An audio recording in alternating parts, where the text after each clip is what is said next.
My brothers and sisters, if you want success, short term, long term, in this world, in the next, you want contentment, you want Allah to be pleased with you, you have to start off. The stepping stone is Salah. According to one narration, Salah is the pillar of the deen. If you are to uplift it, you'll uplift everything else, and if you drop it, you've dropped your whole deen. And according to another narration, the difference between a believer and he who doesn't is actually Salah. You want to know the difference? It is Salah. So I want to inform you today, and it's a simple message like I said, but wallahi we are struggling as an ummah. We have so many issues, so many disputes, so much happening across the globe. You perhaps know maybe more than I do regarding some of the matters affecting not only us, but an entire ummah. Subhanallah, humanity is struggling. Let's get closer to Allah. Don't you agree He's the owner of the solution? Don't you agree He's the owner, He's the sustainer? You want wealth? Well, you need to first start off with your salah. Allah will provide for you. Allah will provide for you. He will give you. He has said that He will provide for everyone. So develop a relationship with Him. He'll give you contentment. I'd like to really encourage myself and yourselves to fulfill this beautiful pillar of Islam, not considering it a chore, but an honor. Do it with a smile. People say, I read Salah, but my child or my children don't.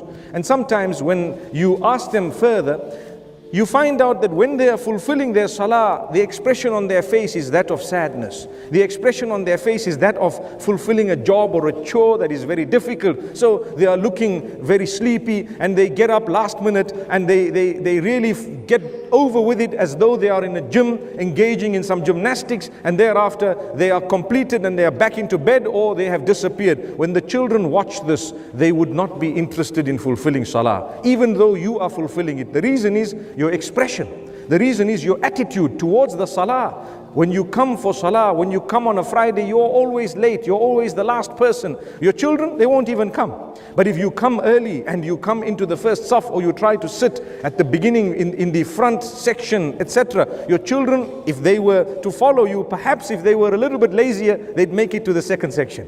But if you made it to the second all the time, they would make it to the third. And if you made it to the third, they might not even be pitching up to that masjid. May Allah subhanahu wa ta'ala forgive us. So when you get up early for Salatul Fajr, enthusiastic, you are smiling, your expression is good, you make the wudu, you feel so good, you've dressed in nice clothing, you stand in front, your children are watching you, they see mom and dad and the others, the older siblings perhaps are engaging in an act of worship that they are enjoying. You smile when you are completing your salah, and you are so delighted and happy. Wallahi, they will see the contentment that there is in your face, and they will want to be like that. When they fulfill it, they will do it with a smile.